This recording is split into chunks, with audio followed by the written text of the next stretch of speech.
Hello, everybody. Welcome back to another episode of A BJJ Marriage, where we talk about our lives as a married jiu-jitsu couple.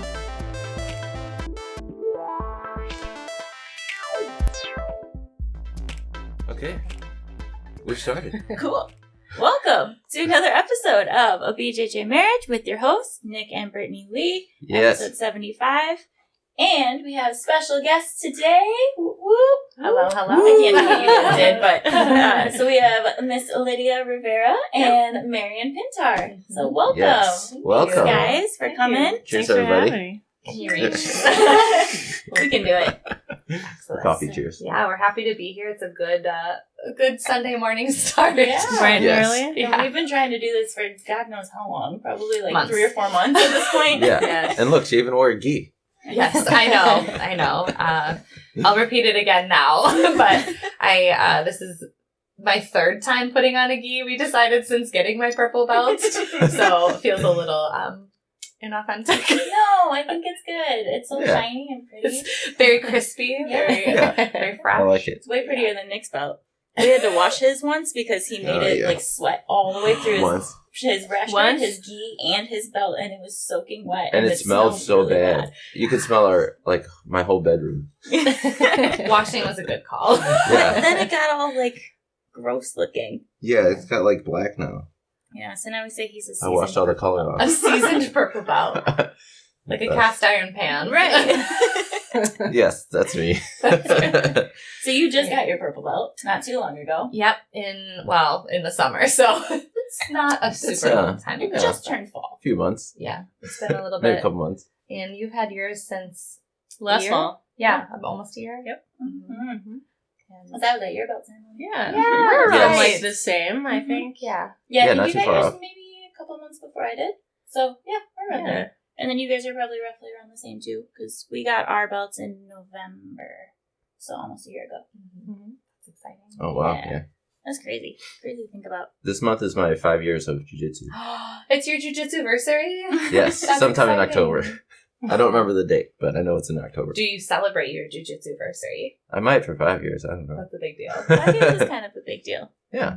So, but yeah, so it's really cool to have you guys on today. So, like I said, we were trying to do this for a couple months now, and you guys have been. How long have you guys been together now?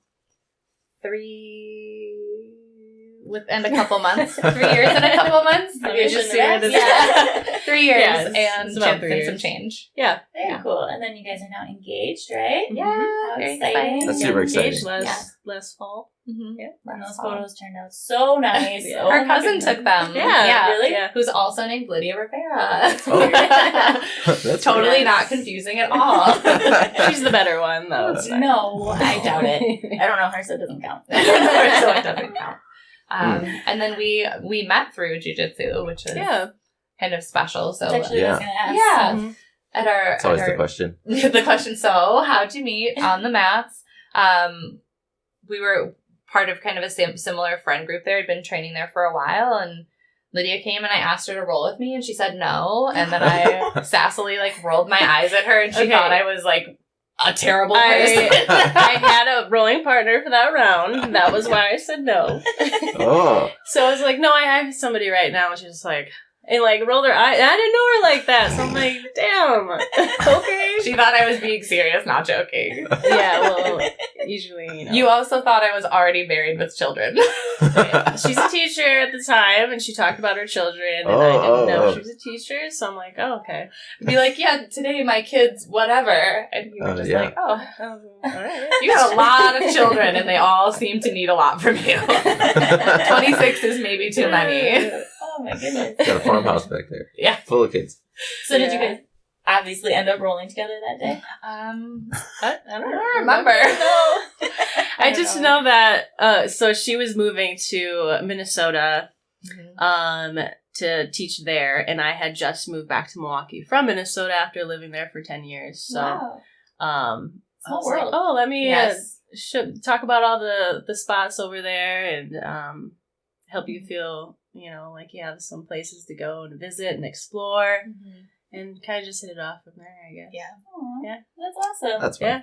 So did you train together immediately too? Not a lot at the beginning. Maybe mostly as friends. We weren't really together at that point. We were just kind of in the same before friend you group. moved, we did, Yeah. but then when she moved, we stayed in touch a little bit, and then I had to go there for a wedding, and we hung out, and then we decided I didn't want her to leave. Yeah, and you had your gym there that you went to. Mm-hmm. It was a very lovely gym, and then I stayed at the gym that we met at for a little bit, and then I switched to Primal, which is where we're at now.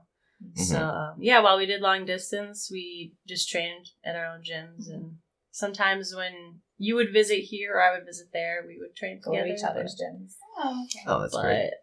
It was really nice to have a person who knew about jiu-jitsu but Yes. was training in a separate place and sure. going through kind of separate experiences. Yes. And so it was nice after class to be able to call and be like, hey, today I was way in over my head, and to have a person understand what that's like, or to say Yes. oh, today I had this success, and have a person who knew what that was like, who wasn't there when it happened. Yeah. Yeah.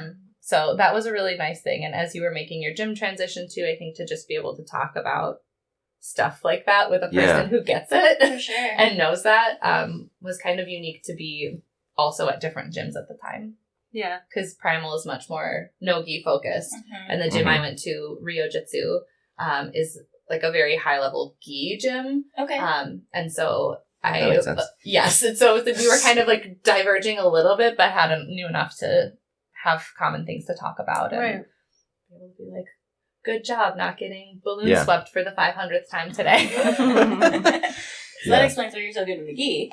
That's the only reason I got good in the gi, was just being really destroyed. I went to the fundamentals class every time I possibly could there. Yeah. Because that was the class that was great, this is accessible for me. And then I would go to the advanced class after it. It would be a 28-step process to this extremely complex move, and then I would watch all of the higher belts actually be able to hit it during rolls, and I would just be stuck upside down on step 2 It doesn't make sense. I don't know how this is gonna go, but yeah. Yeah. That's funny. Because you just rolled with my dad at the last Seminar. seminar that we Yeah. had, which we can get into. But he actually told me at the end, he was like, Marian was my favorite role Yeah, today. He said told me that. that, and I was like, that is such a compliment. Yeah, Oh when my you get that from a gosh. black belt, you're just like, thank you. Yeah. From a black belt, and a black belt who is very good at gi, and Yeah. I'm over here do. No, he said that it was, Yeah. and that's kind of going back to the whole training at different gyms. You get to see other people's styles that you're Yes. just Mhm. not used to. Yeah. And he went with you, no offense, but he went with you, and he was just she's not going to be good in the gi. And then he was like, she's doing stuff in the gi. Look at you getting a grip on my leg. Wow. Uh-huh. Well, you just talked about that recently too, the benefits of cross training and training Mhm. at different gyms, and I think It's that's huge. what we really liked about doing those is you kind of see the flavor of other gyms, and Yeah. sometimes you'll go to a place and you'll realize a really big gap in your training because Yes. everyone at that gym will hit the same move on you. They're Yeah. oh, I really need to learn how to defend this or Yeah. do that better. I gotta figure that out. Mm-hmm. Absolutely. So that's a nice way to do that outside of competition and Yes. still have people kind of poke holes intentionally Definitely. without I- trying to kill you. I do love that in the Milwaukee area, all the gyms have so many open mats. Mhm. And they're just anybody can drop in anywhere. It's so nice. And Which we're is also just super good cool. friends, too. Scotty will just show up at Fluid every once in a while. We're like, hey, let's hang out. It's very nice. Did we tell you Yes. he showed up once to a gi seminar without his gi? What? And And he it wore a wasn't a white belt. seminar, it was the roll-a-thon, but he showed up to a no gi and everyone else was in a gi, and so we gave him a white belt. And this is your natural consequence for showing up. For those of you who That was don't know, awesome. Scotty is their professor. I don't know if he goes by professor. I'm going to call him that because he owns the gym, but Yeah. he runs their gym at Primal, and he's an awesome human being. Yeah. hmm Yeah, we all love Scotty. Yeah. I do have a question about that. How do no-gi promotions work Mhm. with still belt ranks, right? Great question. It's do you guys get stripes halfway through or I think most people will also try to go to gi classes once in a while, get their stripes. do you guys have And- one gi class a week or something? Yeah, One it's gi not a class lot. One. Okay. Literally one. That's fine. Crazy. On Tuesdays, if you ever want to come on a Tuesday. Okay. But then if you can't come that one Tuesday because you have a commitment or something, then you just don't get to put a gi on for 2 weeks. And so it's, Yeah. then it feels really like, oh, well, Mhm. should I just go to no-gi then? Because that's a thing Sure. I'm building momentum in. So that feels Yeah, hard. our gym is very heavy in the no-gi and wrestling. hmm They're very encouraging and telling people to get out there and compete. Yes. They like to see people compete and, kind of see where you're at in your skills. And I think when they want to give somebody a stripe or a promotion, they'll talk about it and have them start going to the gi classes. And then when They kinda there is encourage. a promotion, Go it is in the gi. Yeah. Okay. Interesting. That's very cool. Also, there are newer gyms, so I think also they're figuring it out as they go too. They're doing great. Well, I don't know about newer. It's almost like 3 years now, right? Almost 3 years. Have I been going there that long? Yeah. You were one of the first people to go there. Yeah. Yeah, I guess so. I know there is a big gap in 2020, which ruins my whole concept of Okay. time. Yeah. But Was it 1 year or 5 years? Yeah. Who would know? What made you decide to start picking Primal as your home gym? that's a good question. I felt like at the gym I started at, I wasn't getting what I needed. I just looked around the area and just saw it was close by. I wanted to try Primal. I knew that they had lots of no-gi, and I think for my job specifically, I wanted to start training a lot of wrestling and takedowns. Yeah, that's huge. And start learning that because that's definitely not my strength is takedowns, and they do a lot of that there, do a lot of wrestling, so I wanted to learn more of that too. That's awesome. Mhm. You also had a lot of experience before starting in Milwaukee, where you had already done a lot of like kickboxing and Yeah, you'd had some MMA experience, and Primal is more MMA focused. So I started it's like 2015. I think I got into jiu-jitsu and MMA classes. I started at the academy in Minnesota. I went there for 6 months. It was a great gym, great facility. I loved it, but I just stuff costs money. Yeah.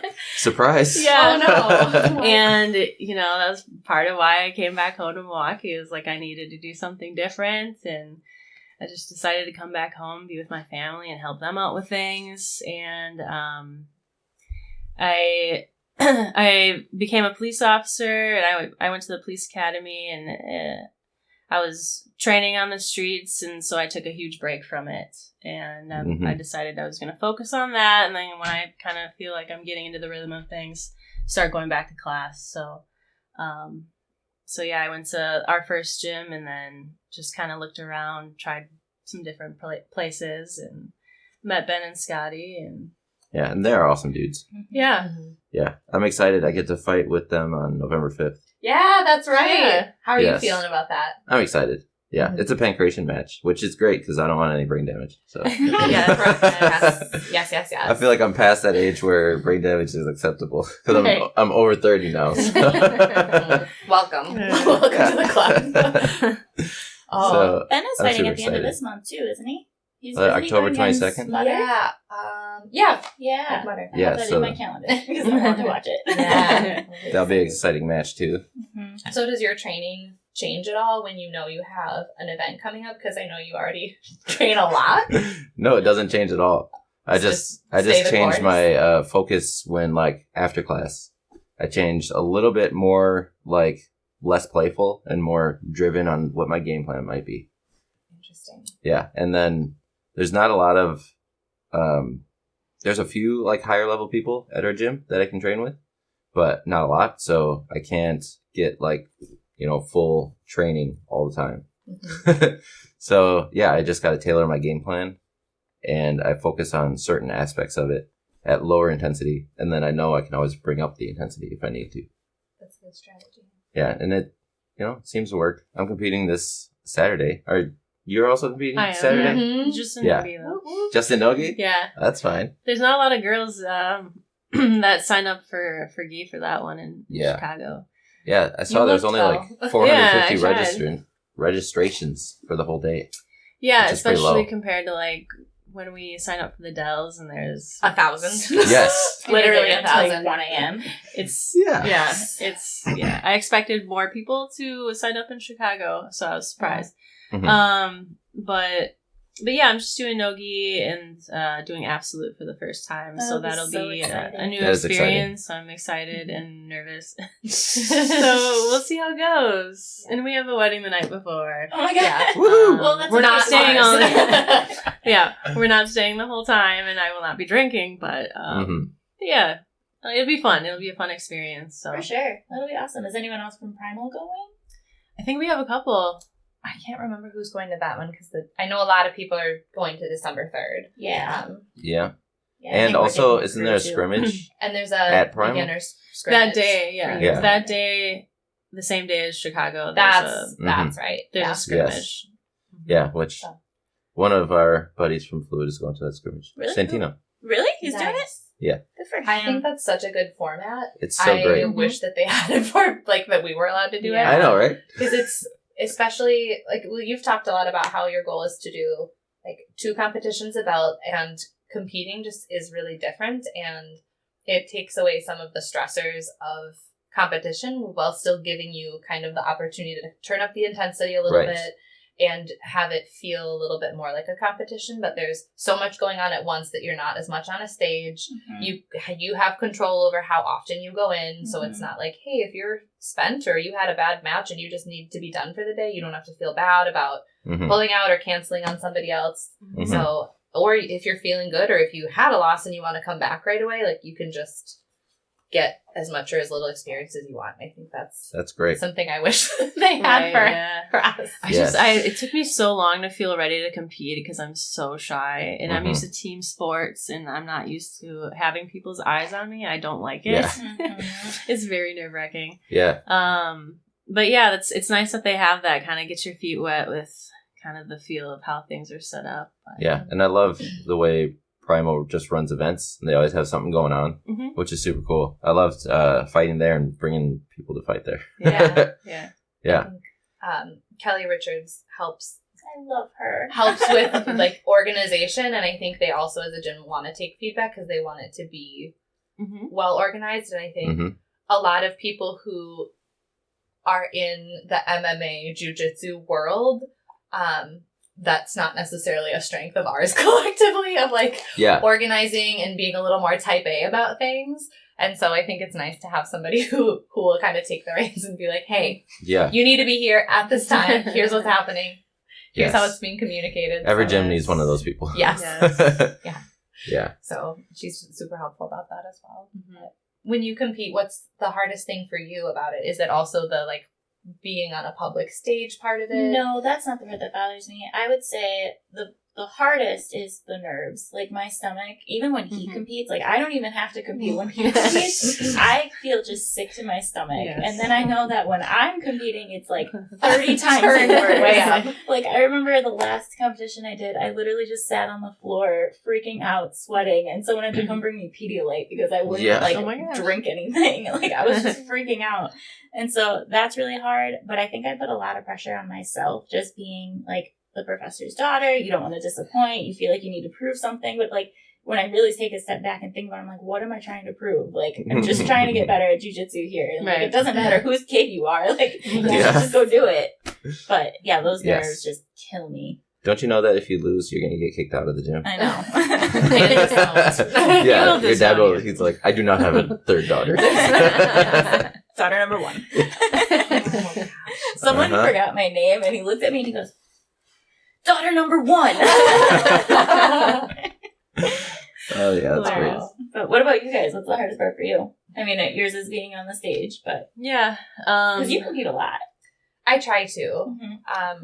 No competitions yet at purple belt, but 2 caged grappling matches, which feels a little backwards. Which is everybody's eyes on you because nobody else is going at the same I was going to say that. You're quite literally on a stage in a cage. I was going to ask how you feel about that, because normally at competition, there's like 10 mats, right? But like a caged event, you are the only event at the same time. So like, Does that change people anything for paid you? money Yeah. for you Exactly. to do the thing. I came back for you. Yes, literally, exactly. We were racing. Like, I You literally were had so Nick nice on to do tempo, that. and he was just like, she's about to go. And I'm like, Go I faster. was like, Nick, drive faster. And then I got there when you had the legs all tangled up and you were like starting to do I call it your Marian move because you do it all That the time. pass, the one pass I always do. I hate it though. I It's- hate it. But she's good at it. Yeah. And I remember we were rolling and you were trying to do it to me and I was like, no. Like, we're not getting here. You're just pushing your face away, like, no thank you to that. I like it because it works on, like, bigger dudes, too, which is nice because at Primal, like, everybody kind of rolls with everybody. Yeah. And so Have I you was seen like, this shirt? is that mermaids are not good.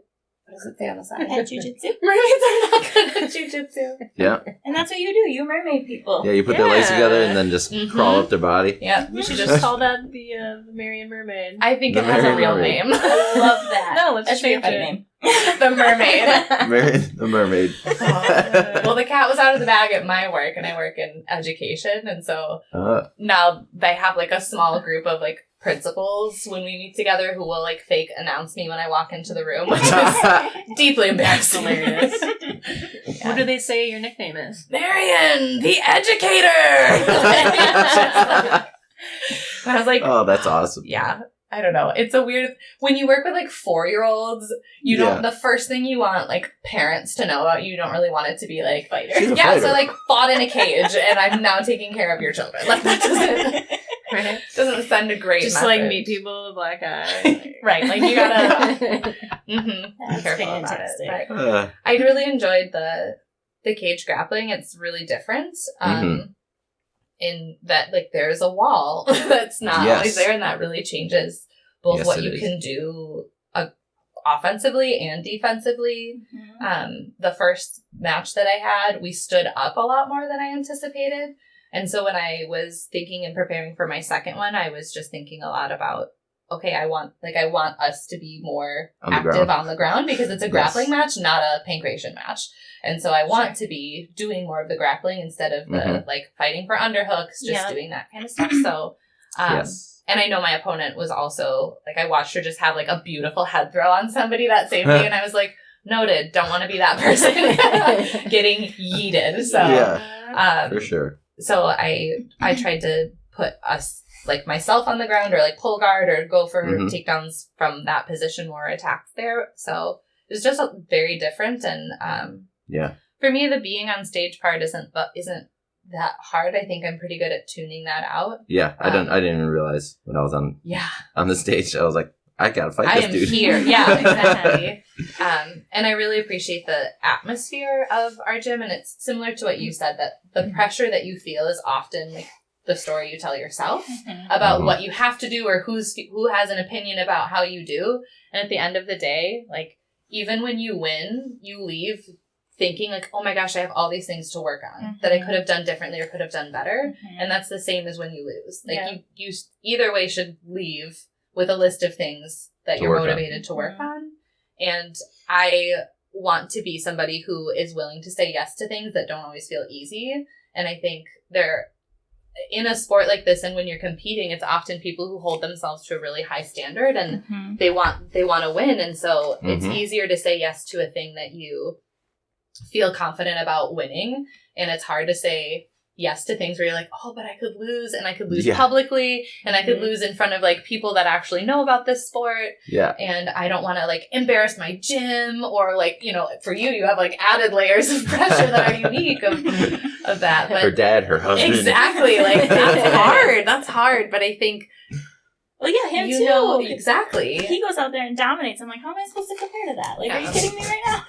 And so when you know that you're just like, you know how hard it is to compete. You know what you go through. I heard you talking about this with Nick too the other day, that like it takes a lot mentally and physically to prepare and to even put yourself out there. Yeah. And so I am always excited to like meet the people who we're competing against too afterwards, because like, hey, you went through the same hard thing I did to be here. And if you destroyed me, that's great. Like, congratulations. But even if I won, like, congratulations, because we both did a really hard thing in getting out there. And so I think it helps make the sport better.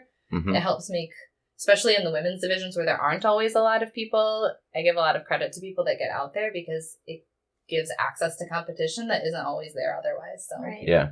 And all those reasons, that's why I always tell white belts, go out there and compete. Yes. Because that's the best time to learn how to compete. It's different. Once you get higher levels, people actually know jiu-jitsu. Yeah. But as a white belt, you get to learn how to compete outside of whatever jiu-jitsu you're trying to do. I think as a white belt, you really get to learn what it's like to defend yourself. Like when someone's literally coming at you with full force, 100%, because they don't know how to control themselves either. Like you're really learning, like, okay, where are the holes in my game, which is everything, but which is all of it. All of it. like you really can focus on like what it's like to defend yourself as a white belt, as an untrained person, and what it would be like if you were getting attacked. That's kind of how I face it, but I haven't done one at Blue to be able to speak about that yet. We're working on it. Something at Fluid that we actually do is we have a Facebook group where we're all part of it, and we can all just like post memes and updates and things just so we're all connected. And one of the things that I'm gonna say require, but it's not really required, is after you compete, you should be posting your videos in the group so everyone can watch it, and then you have to post your 5 takeaways. Everyone who competes will do that. Yeah. And like they can be good takeaways or bad. Like this is what I learned, and this is what I want to work on, and you have to post 5 of them. That's a really great processing strategy. Yeah. And it forces you to watch back on your videos. Yeah. Which is like some of the worst things to do sometimes, especially when you lose. Cringe. Like I know when he's lost a couple matches, he's just like, I don't want to watch it right now. Like we can watch it later. Yeah. And then I watch it for like 2 weeks straight. Yeah, he does. Stop. You can't look away. Yeah. Yeah. It's like intense video study. Well, I mean, that's true about that intensity getting turned up. Like you had an opponent who was low-key like head punching you. Oh gosh. In a tournament where it was just one of those where you're like, oh, like, okay, I guess this is That's just how we're doing it. Yeah, this is how it's going to be today. This is how it's going to be When today. did that happen? When was that? That was Adele's Is Grappling Adele's one? Industries competition, I think. Yeah, it was maybe last year. Was that a blue belt or white belt competition? White belt. I haven't competed at blue yet. To your point about like, not everybody knows about controlling yourself and like. Yeah, I don't know. She was just like jumping on my back while I was down, and then when she was putting her like arm around my neck or something, she was like punching me in my Closed chin. Fist. Just like closed fist, like hitting you in like, the not even always in the jaw too, like it was like straight up in the head. She took gold that day. Oh. Yeah, still waiting to see her name back on the Never some redemption. Yeah, I'm just kidding, but not really. She won't go. I'm She's excited. done. She probably quit the sport. Right? Yeah. Can't wait for that rematch. Yeah, I mean, it's been some competition since then, and yeah, it's never. I haven't seen her since. Yeah. How do you feel about competition that we never got to get your answer? We kept talking over you. It's always extremely nerve-wracking. The minute not even sign up yet. I'm looking at like how many people are signed up. I'm like, oh my gosh, this is crazy. And then it does do something for me though, like actually signing up. Like I am in extreme focus because it's often hard for me to find a stable training schedule with my job, and it gets like very crazy and long hours often, and it's hard for me to stay in the swing of things. So when I do sign up, I am just more focused laser focused because the big thing is I don't want to embarrass myself. Like I want to go out there and kick ass. Even if I lose, I want to say like I did the best I can. But that's one thing that's super important. Yeah. But yeah, I'm so... I've always been a shy person, and just people watching me, it's like, I don't want to embarrass myself. I need to do the best preparations I can before I get out there. Absolutely. And then handle it. But the day of, I feel like I'm too much for you. But I'm just like, oh, I hate this. Why did I do this? But I know in the end, it's like, this is good for me. It's nice. It's nice to be an adult and have these challenges where, you can sign up for a competition in something. Face your fears. Yeah. Yes. For sure. Like in team sports growing up, your career ends after like high school. Right. Like, Yes. This is a sport you can continue to do, continue to set goals, and You can overcome that inner bitch, right? Yeah. And I haven't competed at Blue yet, so I'm excited to see how this is gonna go. Mm-hmm. And I might do the December competition in the Dells as well, Nice. even though we'll be waiting all day long Mm-hmm. Yeah. to compete. Bring sleeping Yeah. bag. Yeah. Those I are feel crazy. like it kind of, I mean, I haven't done a cage match like these two have, but I feel like it's almost the same way when you are competing, is that once the timer goes, I remember like my whole brain just like kind of went hyper focused on what I was doing. Yeah. And I was like, oh, I'm fighting this girl now. Okay. Like, Yeah. we're going. Like, it doesn't Mhm. matter who's here right now. We're going. The timer's on. Yeah. So, and Yeah. just kind of go. Once you're rolling, it's like it doesn't matter who's watching. I'm just Mhm. like, Mhm. this is the Yeah. scenario we're in. I also have like a pre-match ritual that I take myself through with some like meditation and breathing and like some movements that I do with my training partners to help me get into a mode where it's like kill or be killed. And then right after the match, I have this giant smile no matter what happens. And it's almost like I have split personalities at that point, but You gotta get That's really super fun. focused before, and then you can have fun after. that's all right. He gets a little scary right before a match, actually. There was one time when it was a Chicago Grappling Industries, and he was getting ready to face a brown belt, and he was just In getting in no-gi. his zone. Yeah, he was getting in Yeah. his zone, in his mode, and I saw this guy walking around shirtless, and he had like the coolest dragon tattoo on his back. It took up his entire back, and he loves dragons. I love was like, dragons. The boy with the dragon tattoo. have you seen him? No, I just I was like, wow, is this a thing? Oh, it's a movie. That's the hilarious. girl with the dragon It is the tattoo. So I said, No, to I have him, not seen him. okay, if I see him at this one, I'll let you know. Point him out. Just asked if he could take off his shirt so you could Excuse me, see his tattoo. could I ask you to take your shirt off real quick? Do you have a Totally dragon appropriate. tattoo? Right. But I told Nick, I was like, Nick, look at the guy with the dragon tattoo. It's so cool. And he just literally had his eyes closed, and he goes, and I was like, okay, I'm going to leave you alone now. I was like, no. Will not be doing any of that. Thank you so much. Do you get focused like that? Because I feel like the only things I hear you say out loud are regret that you signed up. In the moment where you're just like, oh, I hate this. Why do I do this to myself? I'm should trying not have to be done better this. at that. Which is fine. I don't think you go to the same headspace, and I don't. Like, people are like, so are you ready to go? Because I'll be like, Yeah, Yeah. you're very chill. You're like, yeah, let's go. and people are like, you do know you're about to fight someone in a cage. Like, it's happening. Are you going to be okay? And so I don't find myself doing that. What's it like I for do you? find myself doing breathing exercises usually, like right before I go on, and try to control it because I'm so Gotta nervous lower your heart rate. that I feel like I need to be mindful of it, breathe through my nose. I'll do like the counting exercises, but I'll also be like I'll have my headphones on, like be Mhm. listening to jock jams and stuff. Yeah. But You have to have a competition playlist. Yeah, You have to.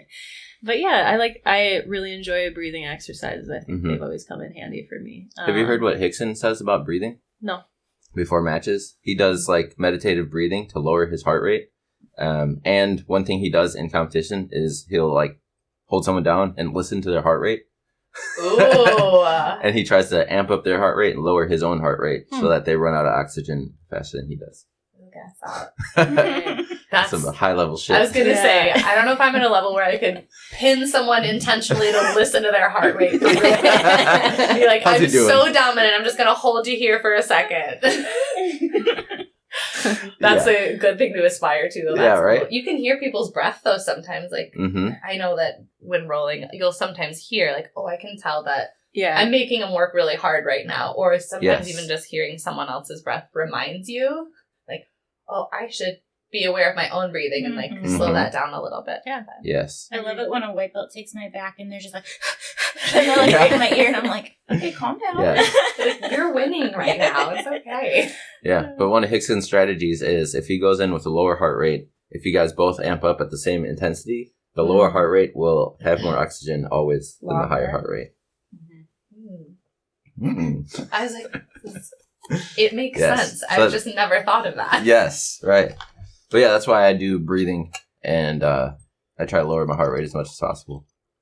Is your pre-competition ritual, do you only do that before competitions, or do you do it often when you roll in at the gym too? Normally not at the gym because I'm having too much fun. And when I go to competition mode, I would say that I'm not there to have fun.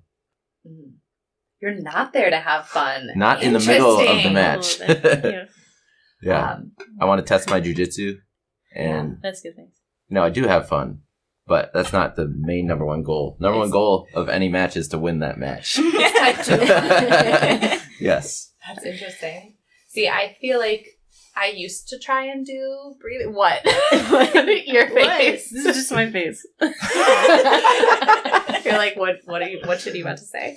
I feel like I used to try early on to like have a ritual or do, okay, I'm going to drill this with this person so I feel ready.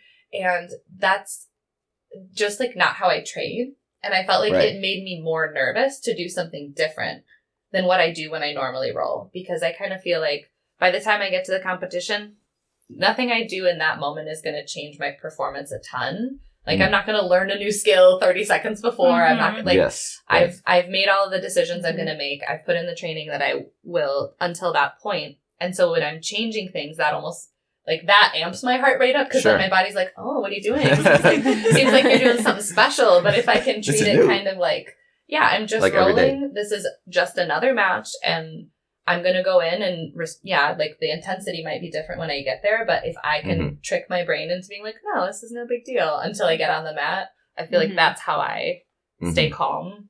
Yeah. That's good. My brain just did not respond well to the like, you're going to do some yoga. And then I would just be like, oh my gosh. Why are we doing yoga? This is new for you. This is bad. This is a bad time. Oh, that's funny. Yeah. I feel like lately my nerves have been a bit more controlled because I was with you, supporting you in your 2 cage grappling matches, which is like terrifying to me to think about. I'd like to do it someday, but maybe not yet. But with everybody's eyes on you and you being on a stage, essentially, then it's like, oh, grappling industries is no big deal. Like, this is fine. It's not a big deal. How did you feel when she was in the cage? Like, I guess not even in it, like before, leading up, like how were you mentally? I had to do breathing exercises. I was absolutely more nervous than she was, but I put on a good front. And don't let it show. I might have to go and talk to our other training partners and be like, dude, I'm so fucking scared. But no, I try to be supportive, and I don't want to project any of that onto her to make her more nervous than she probably already is. But we've been practicing saying that we're excited instead of nervous. I'm so excited right now. Yes. Yeah. Definitely just really looking forward to it so much. Yes. Did you guys say that for any specific reason? Well, you're the one who shared it with me. I think Ben introduced it to everybody. He posted something in our Facebook group, and it was like a video of how it's good practice to say you're excited instead of nervous, because it tricks you in a, like the arousal that happens in your brain when you're nervous and excited it gets turning on the same parts of your brain, but it reframes what your body thinks is happening. Yes, that's one thing I tell many people all the time. And also, I feel like I'm never, ever nervous anymore. I'm always excited about everything in life. Not just competition. Well, Nick is a life coach. Sorry. So he he has a competition prep course, and that's one of the things that he does with people is he tells them to say that they're excited. And if you say it out loud a couple times, then it actually gets you excited because it just tricks your brain. And it is the same physical response in your body, being nervous and being excited. Yeah. So for the 8th in Chicago, I'm trying my best to, it's one of my goals to not say oh, hey, I hate this. Why am I doing this? Can you remind me not to do this ever again? And instead not say that out loud and just say, I'm excited. I'm excited to do this. Do absolute. This is my first experience. This is my first time competing at Blue. So I'm really excited. Good. You came in today and you had said that. You're like, I'm doing absolute and I'm excited. And I remember thinking, I was like, that's good that she's excited, because I remember watching you in one of your first matches and you were like a nervous wreck. You were losing your mind on the side, like, oh my God, I don't know what to do. I'm going to freak out. And I just told you, I was like, just go out there. It's fine. And I didn't even think I knew you very well. Like, I knew you through Ellie, and that was it. And I was just like, I kind of know this girl. I kind of want to watch her compete. And then that's so nice. Go out there. When you like drove back like a mad woman to watch the rest of her cage grappling match, afterwards I'm like, they're so nice. It was like, they are the most supportive. What did we do to deserve people. them? Yeah. They're like just the best people ever. Like it's just really nice to have people in the community that are just like looking out for each other. It's like, hey, I don't go to your gym, but I'm gonna watch your match. I can see you're a nervous wreck, and you just need someone to tell you it's gonna be okay right now. That's so thoughtful. Thank you. Yeah. I was so sad. I missed half of your match, though. It wasn't supposed to start for like 30 more minutes, so I thought I had plenty of time to like get I'm sure back you know. I was like looking on the card, and I was like, "Oh, we're moving kind of quick, aren't we? We got a lot of subs going on this card. We're gonna start a little early." Yeah. See, I'd be like, "Great, let's get this over with." Yeah, we had a bunch of stuff going on that day. Yeah, we had to be in like 7 places, but I wanted to come back, and that's why we were timing it out so that I could be back in time for yours, and it just didn't happen. But I still saw you win, so cool. Yeah, worked out. But so kind of moving away from competition a little bit, because I am curious. I'm always wondering what it's like for couples to train together, because I know from personal experience that it can be a struggle sometimes. What are you talking about? But I'm also interested just because, I mean, first of all, you guys aren't married yet, so maybe there's not as much of a competition between you two as there is with us. But what is it like to be together and train on the mats together? I think Marian is certainly my favorite role. I really enjoy it. I wish I could say that. That must be nice. But we know each other so well and train all the time together. We know how far to push each other. Yeah. Whereas any other training partner, I'll usually just match their energy. Sure. For the most part. But I know with Marian, it's like, hey, I have this competition. Let's just act like we're competing right now. And, she'll be real hard on me, and she knows, how far to take it, which helps me out a lot. And she knows what your competition's gonna be like, and kind of roll like that, right? Yeah. I think too, I would second that. It's really fun to roll with somebody who, because you had experience before we first met too, doing like jiu-jitsu and MMA stuff too. But we have similar-ish experience timelines. I have, I think, a year or a little more than that, more than you, but we've gone through so much that has been similar, and so I feel like it's helpful that when one of us learns something new or is working on something, the other person can give you a lot of tips and be like, hey, the thing you do really well, try to set that up from here. Or, I think it's also helped kind of push our jiu-jitsu in that I'll get really good at one thing and just do it to you all the time. And then you'll be like, I am tired of having this done to me. So then you'll defend it really well. And then I'll have to come up with something else, and vice versa. Like you were just like always Kimoring me every time we would roll. And I was like, I am done with this. This is a bad time. And so I feel like I have a really good Kimura defense because of that now. Right. And like you've had to get creative about like what else to set up off of that. So it's nice when you roll enough with a person that you learn each other's styles and can kind of push and challenge. And then we went to the Kristen DeBreaker seminar too. And so it's like, great, we have all these things to like work on now. And you've been hitting a lot of those like armbar setups from side control since then. And I have not yet been successful with those. So I was like, keep doing that. But also I don't want to get armbarred. Right. Yeah. So we do know each other's go-to moves, but that still allows us to get creative and figure out different ways to defend those, and they just come that much easier on other people when they do those things. Like I got really good at armbar defenses for a while because that's your jam. You got 2 armbar ladies in the house. Yeah. I know, I saw you going for the armbar in the pincushion, but that damn wall was in the way. I know. And then she almost armbarred me, and I was like, had that moment in my head where I was like, this is my hobby. I'm not willing to break my arm over this. So if this is really tight, I'm going to tap, but I'm going to defend it hard first and see if I can get out of it. And then I did, and I was like, okay, good to know. But I think I would agree. I think you're one of my favorite people to roll with because of that. Yeah, I think too, it's nice that we can kind of request what type of roles. So, like when you're getting ready for a competition, we'll say like, oh, the people you're going to roll with are probably going to want to like get on top, stay on top because it's a competition environment. So I'm not going to work stuff from the bottom. You want me just to like get on top, stay on top, and maybe not work submissions and just work control so that you have practice getting out and setting stuff up. And so, or do you just need a flow roll right now? And it's nice to be able to say that and know what the other person means and is actually looking for. So, So you roll with a purpose just about every time. Yeah. Which is good. Sometimes the purpose is just nonsense, but it's just having some fun. But yeah, I think that's nice. I think every once in a while, if we both had long days or I'm hangry and haven't been home yet and it's my second class and then you come from work late, like we we'll have those clashes where it's like, I said I wanted a flow roll and like, you were going really hard on the submission, but I think that's pretty rare and we, I enjoy it 99.9% so I get the most of the feedback time. because So it's not just an us thing. It's everyone. No, I think that's even true with like your platonic training partners you roll with a lot. Like you'll have days where you're like, oh, awesome, we vibed really well, and then you'll have days where like they tried to destroy me today, and I don't know what I did not to appreciate them. that. Yeah. So I think that happens. It's good to know.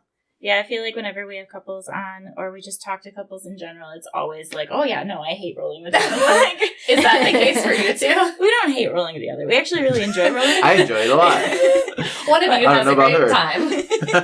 But I feel like it doesn't happen as much anymore, but definitely when I was a white belt, I would get hurt a lot with him. Like, I felt like every time I rolled with him, a finger got bent backwards, or he maybe went a little too much pressure or something like that. Like, I just felt like I was always getting hurt, and so I actually kind of stayed away from him for a little bit. But yeah, I feel like it was that moment in her white belt where she didn't know like the normal ways to move, and I would move the normal way. Well, my jiu-jitsu's abnormal anyways. But I would expect her to move the normal way for me to move a different way, and she wouldn't. And then there would be like some clashes there. Yeah. We roll much better now.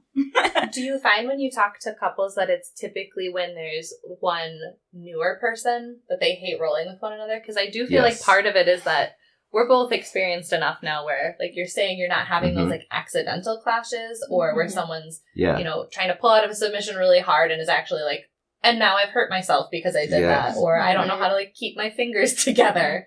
Yeah, I find that when we talk to couples, typically there's like maybe a blue or purple, and then they bring their spouse in as like a white belt. There's a big skill gap there, and that can be really challenging for the white belt, the beginner. That's like, I'm never going to be as good as you. And frustrating. Yes. And then you get hurt, and then you're like, why would you hurt me? You did that on purpose. But you hurt should yourself. Know better. I didn't do that. My theory on it is that, especially when you live together, you are equals. And so when you are living your life together as an equal partnership, and then when you're on the mats and one of you is significantly better, it brings up that competition in you. Like, no, why are you better than me? Like, we're supposed to be on the same level. And like, even though you're not saying it out loud, I think that's what's subconsciously happening. That's my theory on it. That's an element of it. It's a good theory. Yeah. Yeah, I was going to ask, what is the skill gap between you guys? Is there? Yes. Much of one? Yeah. It's kind of a weird question, but it changes the dynamic of roles in general. Yeah. What do you think? I don't think there's much of one. I used to be able to push you around a lot more. I can't do that as much anymore. Well, when we started dating, I was like a newer white belt. I feel like you taught me a lot. I was like, oh, let me use this chick for all her stuff. I'm just kidding. But I feel like I got to a better place where it's like, oh, I can actually hang with Marian now. And then there'll be a time period where she's just like, gets so good and I'm like, I can't get anything on her. Or then I just have to focus and then I'll get you in something here and there. But I mean, I feel like you just destroy me most of the time. And I have a lot of weight on you and you still make yourself feel so heavy. And doesn't she? Yeah. Annoying? I've heard that. It's good for me, but it's like how? Like I can, now the people who I'm gonna fight in my own weight bracket are just gonna feel like even heavier because it's like, how are you like 130 and then you just feel like that? It's just so frustrating. But no, you're hard on me, which, you know, it's good for me. It's a good challenge. But I feel like Marian kills it for sure. And she does her mermaid move. I was just the other day, I'm like, hey, can you show me that? That mermaid move? Yeah. The mermaid. Yeah. The mermaid maker. Yeah. I think I would say that because I started before you, that helped me with like other areas, because you've had this other experience in MMA that I think you were always bringing, because you had more of like the no-gi and I only had gi for so long. And so then when we both did more no-gi and I came back and went to Primal, I felt like you were outpacing me really often. And so I feel like it has kind of leapfrogged a little bit. And certainly with when anyone's focused or training for a competition or with work, or you just kind of go through phases of feeling it, life, being motivated, and then times where you're kind of like I just, is not a priority for me in this one moment. So I feel like we do leapfrog a little bit too. Yeah. And it's fun though. It's fun. It's super fun. Yeah. Do you feel like that has changed for you as a blue belt now? Like, do you enjoy rolling more now than you did as a white belt? Like with him or in general? I guess both, but specifically with Nick. Specifically with Nick, yes. I feel she's gotten much better. Yeah, I feel people actually tell me when I roll with them, they're like, you train too much with Nick. I'm like, I actually don't train with Nick really at all. I don't roll with him. But we have a very similar style. It's just, again, that skill gap is there. But he is We have a skill gap and a weight gap. Yeah, but he's very abnormal when he rolls. And I've kind of like picked up on that just throughout like my white and blue belt, where like I'm starting to do these weird things and people are like, stop training with Nick. And I'm like, no, because it's fun. It's effective. But then it's really interesting when we get together because our styles are so different and inverted and weird. And so like we both just like end up in these really weird scrambles all the time. And then now it's just turning into leg entanglements all the time because we can't do anything else. But it's gotten better, I would say. And I think as you kind of progress in your jiu-jitsu journey and you do start like learning more about the specific movements and the drills and like not just trying to fight for your life every time, it does become more playful and fun. Yeah. Which has been good for us. Yeah. But she does still keep track of if she ever submits me. So it's gotta watch out for that. But it's not all for fun. Yeah. What's your tally at? I have 0 right now in blue. But that's a blue belt? Oh, it resets her belt. Wow. But when Good luck. So I was when I was a white and he was a blue, I got him and I was so excited about it. And I told my dad, I was like, I submitted Nick. Oh my God. And I was like, I deserve my purple belt now. Because if he's a blue belt, that means I'm better. So my dad gave me a purple stripe on my white belt. That's so cute. That's adorable. Yeah. I look at that stripe every day. I was like, every day. Can't happen again. I like that the tally marks are just physical stripes on your belt. There's 3 purple stripes on that belt, just so we're aware. Yep. Amazing. And then I said, when I'm a blue belt and I submit as a purple, I need some brown stripes. But we have not gotten there yet. Soon. I don't think it's going to happen. We will. One day. There's been a couple of close ones. There's been 2 that he was like, I probably would have tapped to that to anyone else. So you hang on to stuff a little bit longer with her, huh? That competition. Maybe. Yeah. Yes. That's good. It's good for her to push me. Yeah. I will say our gym environment, I think, is pretty, because they foster a lot of like, just go out there and try stuff. It is very playful, and so there's definitely an environment of like, just tap. Like, it's like you don't have to kill each other. If someone has a thing, you don't need to go get injured and just tap. And so I feel like maybe that has also allowed us to have that mentality too of, if you get me in an arm bar, I don't feel the need to like fight it on you because I'm going to tap to everybody else in the gym who's doing that, even if they're a lower rank than I am, because I want them to also learn how to do it effectively. And so I think that's definitely helped. Whereas we've been in gyms where there is more of like it matters who wins the spar mentality. And so I think that has helped, just being in an environment where everyone is like, just tap. Like, it's fine. It's playful. Right. You'll start a roll by like rolling at me backwards and inverting, and I'm just like, this is nonsense. Like, It's like fun. in donkey guard, I like do just love donkey guard. yeah, like, just stuff where people are like, what are you doing? Like, yeah. Yeah, So. I mean, of course, unless competition's coming up, I'll hold on. I'll have you choke me a little longer just to Because see you if wanna I know can your get out. limit. Yeah, Yes. but yeah, for the most part, it's fun to try different things and.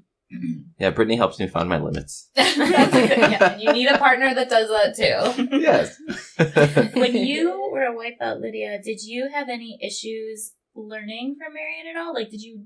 So, for example, that's the other thing I hear with couples, especially when there's a white belt and a colored belt, is that the white belt doesn't want to learn from their spouse because, again, that equal mentality thing. And I never want it would be funny when he would try to show me a move, and I'd be like, that is not how I would do it. And then my dad would come show me the exact same move. I'm like, oh, that makes sense. I'm literally just trying to teach you. Yeah. That's hilarious. There are moments I feel like sometimes I have to tell Marian to tone it down. I'm like, you're just being a little bossy right now. I can't handle it. Can you just like not? Yeah. But no, I think, I mean, she's a teacher. She's good at explaining things. That is a skill. I feel like I'm also the kind of person where if somebody gives me extra information that I don't want to take, I'll still listen to it and I'll just tune it out or Just leave that. Yeah. Take what you Like want, leave the rest. I feel Maybe I'll like, consider that one day. Not today. yeah, but yeah, sometimes it might depend on my mood too. Like, can you just let the person teach, or like I just don't want the I don't want feedback extra coaching right now. Yeah. Yeah, but for the most part, I'll let you tell me what it is you're feeling. And I've also like coached you wrong sometimes. Like when we're learning a move and it's a move neither of us have done before. And I'll be like, oh, I think you need to put your arm like here. You have the wrong leg. And I'm telling you the wrong thing. And then someone will come over and be like, actually, it's the other leg. And I'll be like, I'm so sorry. Like, we've all been there. And So. once in a while I'll be like, yeah, that's what I thought. Yeah. But for the most part, you do say like, oh, sorry, yeah, I was coaching you wrong. I like definitely told you the wrong thing to do and you were doing it correctly. Right, it's fine. But usually when I'm in that kind of scenario, I'll let people say whatever and think they're letting me know the right thing, and it's like I know the other way is the right way. Just like a good work skill from you too. Yeah. Just let people talk it out. Listen, You're like, I'm here. I'm here, and there's one ear out the other sometimes, and that's fine. But yeah. I'll take what I need. Yeah. Yeah. Sometimes that That's extra cool. fluff is just too much and you just don't need it. I know there's times that we're rolling sometimes and he'll just like do this really weird thing and then he'll try to explain to me what he's doing. I'm like, I don't care. Like, let's keep going. Like right now, no. He's like, do you know what I just did? I'm like, no, and I don't care. Let's keep going. No, and I just want to do what I already know. Yeah. I do think there's true. an element of when it's your person, like you maybe just don't have the same level of patience that you would with other people. Yes. So like if a person is over explaining something to me and I am not like close with that person, I will do the like polite thing of like the nod and smile and be like, okay, and kind of like let them talk it out. Whereas if it's you, I might do the thing of like, yeah, no, like I'll be more blunt about it. I'll be like, I don't care, or like that was wrong, or whatever. So I think there's an element of that too, that you like the cordial stuff that you get with other people. Sometimes when it's your significant other, they get kind of the short end of the stick on that because you're like, well, I treat everyone else that way, but you, I'm gonna, think maybe not. And most of the time, it's like as long as I don't have like some dude that's on his third class trying to teach me a basic move. I do not want to hear that right now. But I could see that being a struggle at your kind of gym when you have a more fight school, and then you get those people who come in like the wrestling background, or people who think they know jiu-jitsu and they don't, and then they're just like, well, I do it this way, and you're a girl, so well, that's fucking also wrong. A challenge of no-gi. Like that's right. I think that was what was helpful about being in gi is like there's a colored belt system. So if you have stripes on your white belt, or if you have a colored belt, and someone who's new comes into the gym, they can see right away, like, oh, I can see that you have some experience. But in no-gi, I feel like there's a level of sexism when you'll get, like, a big dude who comes in who will try and explain a thing to you.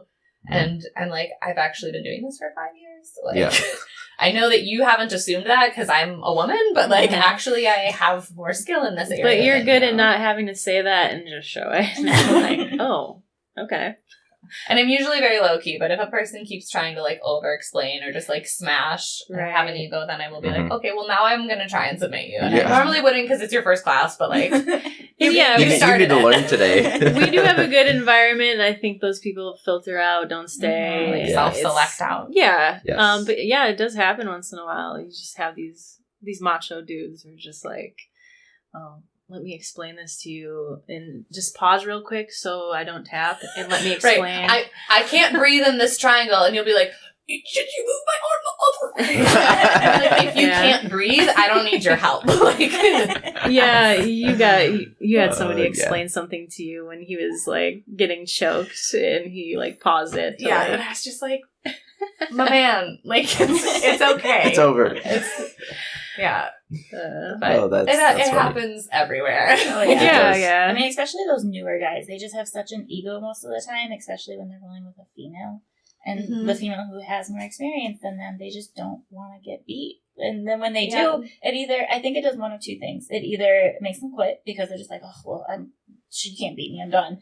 Or they can't take that ego hit. Yeah, it puts a fire under them where they're just like, I need to get better at this because if that little thing can do it to me, then I should be able to do this. Yeah, and that's a mature response. Yeah, and that is what a mature person should say. Yeah, that's actually what Justin, one of our friends at Fluid, he actually told me that one of his first roles was with me, and I must have done something to him. I don't even remember, but he goes, but he remembers. He does, and he was just like, I remember thinking like, if this little girl can do that to me, I'm doing something wrong with my life. And then now he joined, and he's like, yeah, awesome. I tell you he tells me, he's like, you're the reason I stayed. And I'm like, oh, that's really nice of you. Yeah. That's true, though. And I think, especially for people who come in with a sports background, too, or if they are, like, they're used to being good at sports, or they have experience, feeling like, oh, things come easily to me. It can be jarring to come and see somebody who is smaller than you or who you assume is not going to be as good, really take you apart. Yep. So jiu-jitsu. The way to stay the most humble forever. Yep. I appreciate you three sharing that though, because I don't get that perspective. Oh yeah. Do you have bigger dudes at all, or like muscly dudes that come in and feel like they're going to try and push you around that way? Or sometimes, but I feel like they can immediately tell that it doesn't work. Because my style is never like up front anyways. Bigger dudes, I'm always like on their back in like 15 seconds. Dance around them real quick. Yeah. And then they're like, what the hell just happened? Then they're so confused they can't even try to smash me. Like, I'm choking. That's what's happening. Yes. Yeah. But yeah, especially in a gi class, they're not going to be like, oh, this guy's also a white belt. They're going to be like, oh, I see purple. Yeah. Yeah. So, and also most of the time, I'm uki. So they already see me as somebody that knows what to do because I was in the middle of class while the teacher was teaching whatever. Yeah. That's true. Yeah. Yeah. So I don't get that experience. So thank you for sharing. Yeah. All right. Well, we can probably start wrapping up because I know Lydia's got to get to work, but there are a couple of shout-outs that we want to do. So we have Grappling Industries coming up this Saturday. So I think next week's episode we'll be talking about that, which will be fun. And then we also have a women's-only open mat at Primal. Oh, yes. That's the 11th, right? Whatever the second Sunday is. Is it the 9th? This Sunday right after Chicago, Yeah, that's right. That makes sense. Yep. The 9th from 12 to 2. I'll be there. Yep. And just kidding, I'm never invited. You can spectate, bring coffee. He tries. Yeah. So yeah, we have that coming up, and then what else do we have? We have Master Sour coming for a seminar. Next November. Month. Oh, nice. Next month already. Yeah, that's gonna be crazy. Yeah, it's October now. It's wild. Wow. And we got the Pancration fight November 5th, and I think Ben is competing in cage grappling, right? Yeah, that date. But not Scott. I don't think Scott's on that one. So I think that's November 5th. Yes. So in Waukesha. Yeah, Waukesha Expo Center. Ben is fighting Saturday, October 22nd, and he's going against an open guard black belt. I don't remember. Mike? Is it Mike? Yeah, I think I so. just know I know he's Mutter, and I know he's Mike very Mutter. good. Okay. Yeah. So yeah, he's going against Mutter on the 22nd. So lots of stuff. Yeah. Lots of stuff coming up. In the Greater Milwaukee area. Yes. Oh, Well, we have a lot of listeners from Milwaukee, but we actually have a lot of listeners from like everywhere. As we start like meeting people throughout camps and just training and traveling and stuff, like people from New Zealand listen to this. I'm like, okay, That's so cool. It's super cool. Yeah. But yeah, I appreciate you guys coming on. Any last thoughts? Well, shout out to your New Zealand followers. I lived there for 1 year in high school, so shout out That's to Maru. we did our honeymoon in New Zealand. Yes. Which island? Both. Yeah. Okay, we're gonna have to talk about that next time. For sure. Well, yeah, we appreciate you guys coming. I know it was an early morning, so thanks. But off to work. Thanks for the coffee. Where Yes. can I find one of these mugs? Oh, gosh. on the internet at abjjmarriage.com. We will be getting them. We have a mug collection also. Fantastic. All right. Thanks. Well, have a good week of training, guys. Thank you. You too.